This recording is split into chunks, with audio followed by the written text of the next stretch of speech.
Hyperbola construction method 2.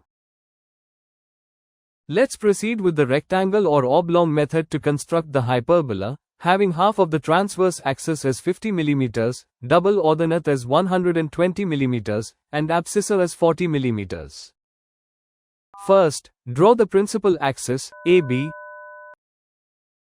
and the double orthogonal, CD, of the specified lengths, ensuring that they intersect at right angles at point, U. Mark points, O, and V, on AB, so that OV equals half the transverse axis and UV equals the given abscissa.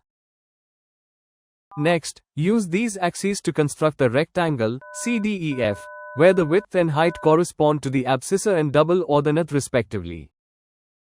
Now, divide the segment DE and CF into equal parts, for example, 4, and mark the points accordingly, as shown.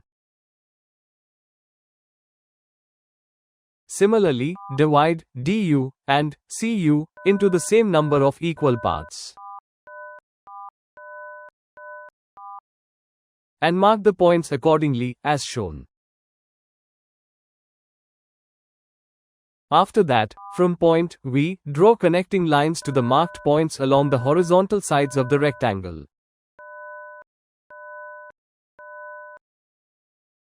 Then, from point O, draw intersecting lines to the marked points along the vertical side of the rectangle.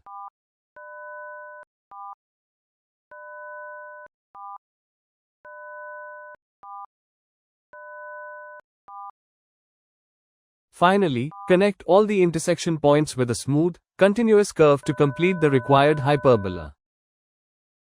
This method is a clear and effective approach for constructing a hyperbola when the transverse axis and the corresponding orthogonal and abscissa are known.